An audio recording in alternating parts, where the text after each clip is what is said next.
shit, yeah, they bread stank. Walk up in the club, dripping like I'm fresh paint. I can see through the facade like an... What's going on, fight fans? It's another great day when you love MMA. Welcome back to Matty Fight Talk. UFC Fight Night going down in Orlando, Florida, December 3rd is an absolute banger of a fight card. These are the fight nights that I love to watch because it's a stacked fight card and you're actually getting your ESPN Plus money's worth because nothing else on that app is worth a shit. Lead us on into the main event, Chris. Well, first, I want to start off by saying on the bottom card, we got some really good fights. We got Marcelo Rojo. We have Tracy Cortez. We have Darren Elkins. We got Michael Johnson and Mark Duplessis. We have Clay Guida, Scott Holtzman. I mean, this card is absolutely phenomenal. But yeah, let's go ahead and start off with the two men involved in the main event. We have Kevin Ice Cold Holland coming in at 170 to fight Stephen Thompson, the Wonder Boy himself. Although he's climbing up in age, Matt, what do you think? What is your take on this fight? This is a great matchup for Kevin Holland and for Stephen Thompson. Now, Stephen Thompson lost his last two fights, and those were his only two fights in 2021.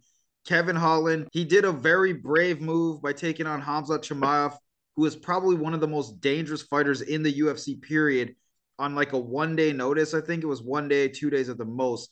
That is not a guy that you would want to fight on a one-day notice. So anybody who thinks Kevin Holland has fell off or he's not a phenomenal fighter because he did something that I don't think anybody else would have really done, he is far from being down and out of this division. Is this fight at 170? This fight is at welterweight at 170. Kevin Holland creeping back down to 170. I believe he only took a fight with Rodriguez at 185 just because it was just something to fill his schedule, I think he said. Well, that was a catchweight at 180, actually. Oh, a catchweight at 180. Okay, yeah. Okay. So the interesting thing for me in this fight is that, one, Stephen Thompson struggled against guys who were very good on the ground. He clearly got exposed in his last two fights, which is kind of weird because when he fought Tyron Woodley at Woodley's peak of his career, he looked really good against somebody who was a very good wrestler. But Kevin Holland's no joke on the ground, bro. A lot of people think that this guy's a stand and bang kind of guy, which he is. He has 11 KOs, but he also has 8 submissions. Now, the advantage for Kevin Holland in this fight for me is the fact that he came into the UFC and fought Thiago Santos right off the bat, who fought John Jones the very next year and lost a split decision, which to me, that was a closer fight than Dominic Reyes was. But anyway, yeah, Kevin Holland's taken on some very tough opponents. He's beat guys like Jacare Souza. Who's that other guy? God damn it. Oliveira, Cowboy. He's beaten very, very high-level opponents. Now, Stephen Thompson's a dangerous striker, but is he getting too old? Has he been through too many wars? I mean, it's very interesting matchup for me. I don't know where I stand on this one, but I'm curious to hear your thoughts. This one, I have an interesting take. I think Kevin and Stephen both, this is a phenomenal fight for them. We know there's going to be zero to little ground game, but does Kevin Holland press him against the fence? Does he make this more of a dirty boxing situation? Or does he just believe in his length? Does he believe that he can touch him? Because Stephen Thompson, for as old as he is, and obviously on the downcline of his career, he's been talking about that of recent, but he's extremely dangerous in point fighting. I mean, what he did to Vicente Luque was absolutely destroyed somebody who has some high-level striking himself. So for me, I think this can go one of two ways. We see a repeat of what he did to Vicente Luque, or he's just getting older. His timing's not going to be as well. His speed's going to be a little bit slower, and Kevin just picks him apart from the outside, or may press him against the fence on some of these exchanges just to take away that gas tank, that comfortability with the point fighting. But as the way I see it, I see Kevin Holland walking away with possibly a 5-round decision. I don't think that either of these guys are going to give up on themselves, especially if it's a fist fight. Does Kevin have the ability to KO Steven? Yes. But does Kevin have the ability to KO Kevin? Yes. So it makes it for a very interesting chess match. But I think Kevin Holland, with youth and with his range and how range he is with his length and his arms, I think he puts an ass whooping on Stephen Thompson in a 5-round decision. Well, for me, how I see this fight playing out is that Stephen Thompson is unbelievably fast and has no telegraphing of his kick. And Kevin Holland, I think he's going to land early and he's going to get cocky. I think he wants to stand up. It's been a while since somebody would just stand and bang with him. So he's going to start off trying to stand with Thompson. Now, that's not really something he wants to do. If you're boxing a Taekwondo guy, if you don't land and hurt Thompson early, which is not an easy thing to do, Thompson is going to land something and it's going to hurt. And I think that's what's going to happen early. Then Holland's going to mix it up and he's going to have to get this fight to the ground where he definitely has the advantage with ground and pound and with his jiu-jitsu. I think Kevin Holland's going to get a 3rd round submission, possibly a 4th round submission. But I think they're going to start off trying to point fight. And, it's going to be a very technical striking match. And then I think Thompson's actually going to hurt Holland because he's going to feel himself. He's probably going to land something nice on Thompson and get a little too cocky. And Thompson's going to time out something like he always does. It doesn't take much. Stephen Thompson touches you with one of those high kicks, he's gonna knock you the fuck out. Like, that guy's very dangerous. He hasn't taken a lot of damage in his fight, so I could definitely see him doing some damage. But I think Holland's gonna ultimately win this fight. I think Holland ultimately wins this fight. It's interesting you brought up the ground. Like, we saw this with the Adesanya fight, right? As of late with Pereira. Are these guys just? Is it just ego? Is it just they don't want to take it to the ground even though they have a clear path to victory? Or what do you think on that? Well, Holland's not known for his ground game, but he has 8 submissions. The thing is that if he goes to the ground, I think he is technically better than Stephen Thompson. No, but that's what I'm saying though. Like he's not a wrestler, so I don't think that he's cocky about it. He's also better than Pereira on the ground. 3rd round complete. You could say it was a 10-8. Well, let's think of, like, I don't want to get too into that, but listen to this: is that Pereira? That's what everybody thought. Izzy has one of the best takedown defenses in that division, and Pereira got a takedown on him. So I don't know if he actually has better ground game than Pereira does. All I'm saying is when there's 2 strikers and one of them has a clear path to victory because they have better ground, why is it they refuse to use the ground? They rather strike. Does that make sense? I mean, that's a question you'd have to ask these guys. I think that anybody who's Kevin Holland's a fan favorite, a crowd pleaser. So Stephen Thompson, he is just a very good striker. I mean, Kevin Holland is too. But if you've been knocking people out, that's a very addicting feeling to putting somebody's lights out.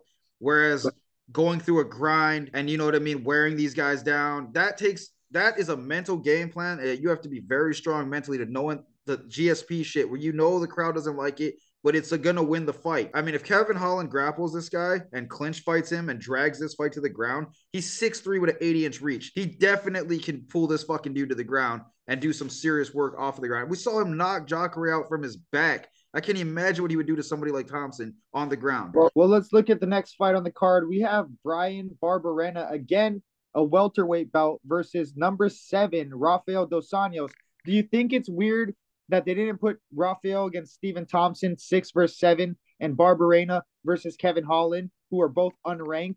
Or do you think this is the correct matchup, Rafael Dos Anjos versus Brian Barberena at the co-main event? I think this is a good matchup. Either way, I mean, I don't think that these are bad matchups. I think that Brian Barberena taking on Rafael Dos Anjos, that's going to be a very interesting fight for Barberena. Now, Barberena is a highly underestimated dude. I mean, I don't know if he's underestimated, but I feel like he doesn't get enough hype that he deserves. I think he's underestimated by the MMA community in a whole. That guy has grit. Has toughness. He's won his last 3 fights against guys like Matt Brown and Robbie Lawler, and he's looking to add another old head onto his winning record. RDA, I'm not impressed. He's 2-3 in his last 5. Moicano came out from Brazil, all he did was cut weight and went into a 5-round fight. And RDA, I don't know if he felt bad from what, but you're in MMA, bro. If you feel bad, put him out and the fight. He couldn't put Moicano away. Then he got knocked out late or TKO'd by Fiziev late in the fight. Brian Barberena is a fucking animal. This guy does not go away. Now, the only thing is, and judging off the fact that he was able to get through Matt Brown, who is an excellent Muay Thai clinch, and Robbie Lawler, who's a great wrestler. He finished Robbie Lawler with a TKO, which doesn't happen too often to Robbie Lawler. Yeah, I know. That's what I'm saying. So if Dos Anjos doesn't get this fight to the ground, I think Barberena TKOs him in the 3rd round. I think Dos Anjos is going to be shooting for dear life, and he looks slower than he used to look when he was a lot younger and when he was the champion. These guys are getting older, man. Like, that's what I'm having to face is guys like Frankie Edgar, Rafael Dos Anjos, Clay Guida. I mean, the grapplers, obviously, they'll have a longer longevity in MMA, but when you're getting hit by a guy like Brian Barberena, who's hungry, he's a big dude, he can eat shots. I don't see that guy slowing down in this fight. And if he gets taken down and he can get back up, that's where he can win the fight. But if RDA can get him to the ground and hold him down, he needs to do that because he is definitely not winning a stand-up fight. But what do you think about it? I agree 100%. I think that Rafael needs to wrestle for his life. Like his life depended on it, because if he has a stand-up war with Brian Barberena, I do believe that Brian Barberena has the KO power to put Rafael dos Anjos out. No ill will towards Rafael or his skill set. It's just he's getting older and his chin has always been a suspect. His chin has always been suspect. He got TKO'd by, Eddie Alvarez. He's been TKO'd by, he got his jaw broken by Clay Guida. I mean, his fucking chin suspect. So in this fight, I really don't like the stand-up odds with him. Because yes, does he have the ability to put some combinations on Brian? Absolutely. I think he'll be the faster striker in even that. But will the power be the difference maker? And in my opinion, the younger guy, the less wear and tear. I just think that Brian goes and puts the pedal to the metal. I think he gets a TKO in round 2. I think he finishes him. Well, the reason I don't think that he's going to get a TKO in round 2 is because Rafael dos Anjos he's very durable, and I think he's going to win the first round because RDA does have some nice combinations and he mixes things up well. He's going to make it a very tough fight. But Barberena, at the end of the day, he's a dog, and he makes things a dog fight. That's how he beat Lawler. That's how he beat Matt Brown. Now, Matt Brown, that was a very close fight, but regardless, you're going in there eating elbows by a guy who is a nasty boy type fighter. I agree with you for once in our life. I agree with you on that. But I just think that RDA is going to come out. He's a slow starter. And I think he's going to get hit often and early. And I don't think he makes it to the third round. I just don't. If he starts slow, Barberena's going to fuck him up because that guy, once the pedal goes down, dude, he's still in his prime. He's reaching his prime. He's out here to make a name. So yeah. Anyway, we got Brian Barberena winning that fight. That dude's a fucking beast. I love watching that crazy motherfucker. Again, it could go. That one's a toss up. It just depends. Does Brian not have his wrestling shoes on that night? We'll see. But I firmly believe he's going to TKO. Well, the next fight on the fight card is Mateus or Anjos Nicolau. I don't know how to say that guy's name, honestly. It's Mateus. Yeah, Nicolau versus Matt Schnell. Now, the real question is how Brian Barberena and Rafael dos Anjos got the co-main event on this fight card. I don't know how that happened. I don't know if this is the actual set lineup. No, this is the set lineup. So they got fucking lucky with that because this fight is going to be a banger between two high-ranking flyweight fighters. Now, Nicolau's 18-3-1, 4 KOs, 5 submissions. Matt Schnell's 16-6, 2 KOs, 9 submissions. Both of these guys are explosive, dangerous fighters. Now, the difference for me in this one is that Matt Schnell, over his last 5 fights, I've seen some holes in his game. He's 2-2-1. He's had really good performances. He's been tapped out, and he showed some holes in his stand-up and other performances. Now, Nicolau's on a 5-fight win streak and looks fucking amazing. I actually have him winning this fight in a second-round submission. It's hard to hate on Matt Schnell. I really fucking like that guy, dude. He's such a savage. But like you said, his last 5 fights, we really saw some real holes. And it has nothing to do with cardio, more just him moving up into higher level of competition.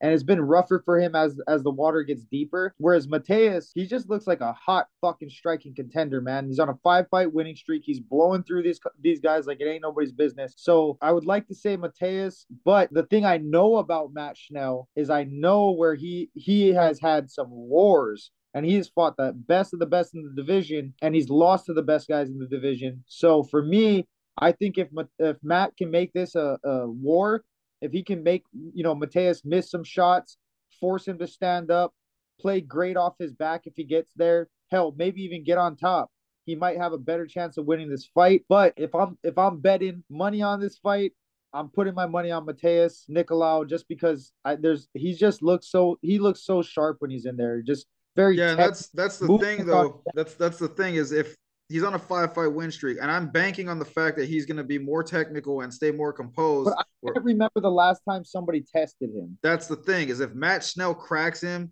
and hurts him and starts turning this into a war, as you said, that's going to be the interesting thing. Now, I'm still banking on the fact that this guy is hot right now, and he's been doing some serious work, whereas Matt Schnell's had to grind his way through. Now, those guys who've been grinding, they end up pulling out some crazy shit in fights that are high level. So we'll see, but I'm taking Nicolau in this fight. I just think he's the better fighter at this point in their career. I'm taking Matt. I'm taking Mateus. I'd like to, honestly, I'm taking. It's a hard fight. It's a very good fight.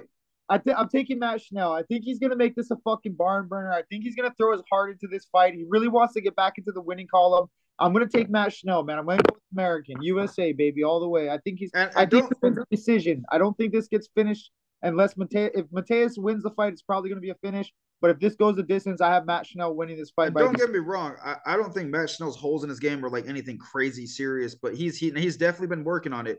So he has potential to win this fight. I just think in a close fight like this, the sharper guy, the more technical guy is going to be Mateus. But what do I know? I'm just a fan, right? Let's go down to the heavyweight division. We have number 4, Tai Tuivasa, the Shui God, versus Sergey Pavlovich from Russia. We got the Russian Knight versus the Australian King. Who do you have? How in the fuck is this not the co-main event? This should be the main event. This should seriously be the main event of this fight. There's so many good fights on this card. Like, dude, there is so many good fights. These are two of the most dangerous strikers in the heavyweight division, and both of these guys are fighting to fight for the number one contender. They're not fighting as become the number one contender. They're fighting to fight somebody to be the number one contender. That's how good. Look, Sergey Pavlovich is 16-1, 13 KOs, 5-fight win streak, and all of those 5 wins have come by first round knockout. This guy is no fucking joke. He just knocked out. I don't think he gets a first round KO against Tai, but I do have him winning this fight. I'll cut right to the chase. I have fucking Sergey winning this fight by a TKO. I think that Tuivasa has showed us a lot of potential, but also a lot of holes. His striking's very wild. He's like a bar brawler. You know what I mean? Like, he gets down and throws down, and I love it because he says it gets down. I get down with the get down, baby, and I love that shit. But when you're bringing that type of energy to somebody like Sergey, who looks for motherfuckers to throw hands with, and it's heavyweight, I think that the Russians pull this one out of their ass. I think Sergey puts a TKO on Tai Tuivasa. I think it's going to be a fucking barn burner, though. Well, Tai Tuivasa also has 14 KOs himself. He's 5-1 in his last 6, and he lost to Cyril Gane in a fight where he dropped him. Who's clearly number 2. Cyril Gane is clearly the number fucking 2 guy right now. Listen, Cyril Gane is so much technically better than Tai Tuivasa, and Tuivasa almost knocked him the fuck out. So you got to remember that. And not only that, got in the third round, what happened? He started getting picked apart, and Sergey has the potential to put those fucking combinations together. Sergey does not fight like Cyril Gane. Cyril Gane is a one of a kind of that division. He's a one of a kind heavyweight fighter. We all know that. Listen, Sergey has not been tested. And the only time he's been tested, he got knocked the fuck out by Alistair Overeem. His only loss is by getting KO'd. That was like 6 years ago. Okay, so what I'm saying is Tai Tuivasa is going to – this is what's going to happen. Sergey's going to touch Tai's chin, and then Bam Bam's going to eat that shit, and Sergey's going to have that fucking deer in the headlight look like, what the fuck?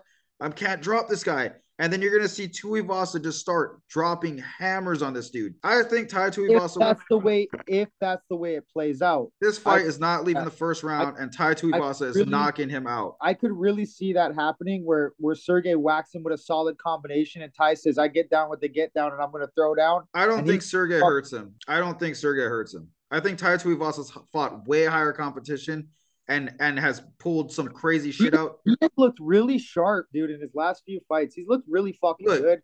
But if you look at his losses, if you look at all of his losses, it's due to his gas tank. He doesn't know how to conserve energy. He's worked on that, and he's gotten a lot better. And fighting a guy like Cyril Gane, where he's kicking you in the stomach, you're not going to have to worry about that against Pavlovich. He's going to be trying to swing and box with you. Because it's such a good card, man, we got to move on. Who do you have in this fight? Final prediction. Tai Tuivasa, first round knockout. I got Bam Bam winning this shit. I like Sergey, and I think Sergey's good. But I think Sergey wins a decision. I honestly think that he strikes him. He doesn't get hit. I think Tai gasses out a little bit in the second, third round and accepts defeat. I think that Sergey pulls this one out. I'm not disagreeing with you by any means. What you said, I'm playing it in my head, and it's like I almost wanted to jump over to that side. But that's like an individual thing that might happen. We can't just move on because you said that. How do you think he's going to get – he's a better grappler than Pavlovich is from what I've seen. I just don't see Pavlovich having the tools to go 3 rounds and win a war against somebody who's fought in really big fights like Tuivasa. I don't see that happening. I mean, MMA is a wonderful sport, brother. MMA is a wonderful sport. And look, but that's how good that fight is. That's 2 dangerous guys. I don't have anything against Tuivasa, man. I really like it. I honestly really fucking like him, but he scares me because he's not technical. And when you get into these fights with the guys like Sergey, who's on a fucking streaking, on that uprise, like those dudes don't want to lose. You know what I mean? And Ty's like, so I have to go with Sergey. But let's move down. Let's go down to the middleweight division. We got Derek Brunson, number 5, versus Jack Hermansson, number 8. Who do you have, Matty, on this take? This is also another really close fight between 2 guys who are very, very similar. Brunson's 23-8. Hermansson's 23-7. Brunson has 11 KOs and 4 submissions. Hermansson has 11 KOs and 6 submissions. Look, Brunson is 5-1 in his last 5, and he got knocked out by Cannonier, but he was dominating that fight up until that point. So for me, although Derek Brunson's 38, I don't really think age matters when you're a wrestler and a grappler. Those guys can fight forever. And I think Derek Brunson, I just think he's a better fighter. He has better stand-up, and he's probably going to have better wrestling. Now, this is also a guy that knocked out Lyoto Machida at 185. You know what I mean? Now, Jack Hermansson this is a fight where he really gets to showcase what he's made of, because it's going to be a mix of standing ground. And Hermansson is a good grappler, but I just don't see him winning this fight. I don't, there's something about that guy where it's like he has boring wins. He doesn't do anything to steal the fight. Correct me if I'm mistaken, but his last fight was against Marvin Vettori, correct? His last fight was against Chris Curtis, and he won, and then said apologized after winning for having such a shitty performance. I don't respect guys like that. I don't. Look, I'm a fan. I'm just analyzing the fight how I see it. I don't like this. If I'm gonna be honest, I just don't like his stand-up. It's like when I'm teaching the kid class and there's that one kid who's better than everybody else, but he still has to work on technique. That's how I look at Jack Hermansson's stand-up. And no offense to him, he's a fucking world-class fighter. Who am I? I'm a nobody. But when you're looking at Derek Brunson versus Jack, I mean, I almost want to throw all my money on Derek Brunson, because if he takes him down, one takedown per round, that might be a fucking wrap for Jack Hermansson's biggest problem is the fact that he doesn't push the pace to win the fight. He won't put himself in danger to try and steal a round. He'll play it as safe as he can. It'll be as close and as safe as he can possibly be. I don't like that about him. That's the one thing I don't like. You know what I don't like is that he doesn't go first. He always has to wait and see how the fight's going to play out. I don't like that. You need to take it into your own hands. He's fighting a guy in Derek Brunson who does 3.2 takedowns on average per 15 minutes. So he's going to come and try to take you down at least one time around. His takedown accuracy is 33%, which as you get heavier into these weight classes, it's actually pretty good. And Derek Brunson's takedown defense is 89%. Now, Jack Hermansson has a 75% takedown defense. His takedown accuracy and all that stuff doesn't even matter because I don't see him shooting against Derek Brunson. But the point I'm trying to make here is if he's not on the better half of that 75% that night, which I just don't see him out grappling somebody at Derek. I mean, look at Derek Brunson and him. You look at their height. They're both 6'1". They both have 77-inch reach. They both have the leg reach is basically identical. They're the same height, same weight, same arm reach. Look, I don't care that all of that shit is just statistics. For me, if you look at their track record, if Derek Brunson can dominate somebody who's very tough like Jared Cannonier, Jack Hermansson is going to be in for a fucking world of problems when he got defeated by Marvin Vettori. But look, I'm not saying Marvin can't fight, but I'm just saying. If you look at this as well, think about this. Derek Brunson's wins by KO is 52%. His submission rate is only 17. He wins 30% of his fights by decision. Now, if you look at Jack Hermansson, 60% of his wins are by decision, 14 by submission, and 26 by KO TKO. So what we're looking at is Derek Brunson's going to be higher volume, higher pace, higher everything. He's going to push to finish the fight. Average fight time for Derek Brunson is 8:32. Jack's average time is above 10 minutes. He has no knockdown average per 15 minutes. Bro, they both have the same amount of KOs and the same amount of submissions. Or he actually has more submissions than Brunson. So if we're talking finishes, Hermansson can finish the fight. He just hasn't done it in a long time or on a high level. Their identical. Their length is identical. Their reach is identical. Their height is identical. Has a better chance of making it to the title than Jack Hermansson does. And I think Brunson, even though he's 38, he looks like he's still hungry to me. He definitely has more of an opportunity to get into the title contention than Jack Hermansson does, even if he wins this fight. But so I mean, if you look at landed per minute, Jack is 5.2 and Derek's 3.5. But if you go down in significant strikes, Derek Brunson has 47% significant strikes where Jack has 43. I mean, strikes absorbed. Jack gets strikes absorbed at 3.75, where Derek is 2.84. I just don't see how Jack can win this fight on the stand-up. I don't see how he can win it on the ground. I just don't see how he wins this fight, period. I don't think he's going to win either, but I do think that Derek Brunson's going to win a 3-round decision because I think Hermansson, despite the fact that I don't like the way he fights, he is tough. I think and he plays it like, safe. I think he treats him like every college kid's bet. He fucking gets on him and doesn't let him get up. Period. I just don't think that it happens. I think Derek gets a takedown per round, and Jack just fucking sits there and accepts defeat. I don't see him knocking out Derek Brunson. Like, he's not Israel Adesanya. He's not Pereira. There's no way that he knocks out Derek Brunson. I mean, it could happen because anything can happen in a fight. But if you're looking at statistics, this guy hasn't knocked anybody down in his entire UFC career. All right. Well, there you have it.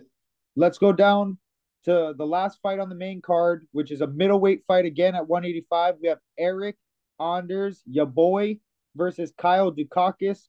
What is your take, Matty, on Eric versus Kyle? This fight, I don't know, man. I don't really like Kyle Daukaus. I don't know. It's something about him, dude. I just don't really care for his style.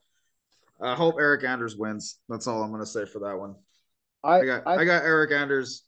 I think Kyle's a young up-and-comer, very hungry, but I don't think he's fought somebody like Eric, where Eric has a lot of holes in his game, but this dude's down to throw down. And when he cracks up, like when he hits you hard and fast. And I think this is going to be Kyle's real test right here. I hope Eric comes in with no injuries, feels good, has a load of gas in the tank, because if so, it's going to be a long. Realistically, if this fight goes to the ground, Kyle Daukaus can definitely win the fight. So for Eric Anders, he better come in with some goddamn good takedown defense, because although I don't like Kyle Daukaus, he is a very good fighter and he knows how to win. He's 11-3.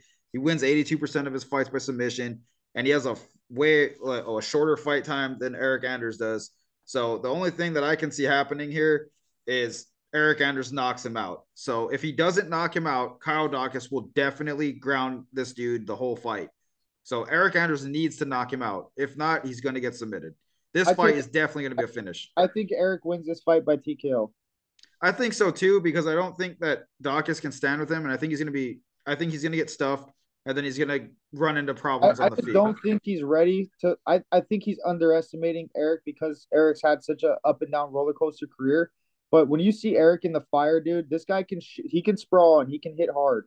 And I think if he hits Kyle a hard one, he's going to turn him into a wrestler. And if he can't get him down, it's going to be a long fucking night. And I think Eric, considering that he has a good gas tank for this fight, he'll win by TKO. I think. Yeah, and you got to remember, Daukaus knocked out and choked out Kevin Holland in the same round. So that's true. And look at the fucking prelims. We got Nico Price and Phil Rowe, Angela Hill and Emily. We got Clay Guida, Scott Holtzman, Mike Johnson and Mark DeCassie, Derek Elkins, Tracy Cortez. I mean, this is going to be a stacked card, guys. I mean, let us know what you guys think.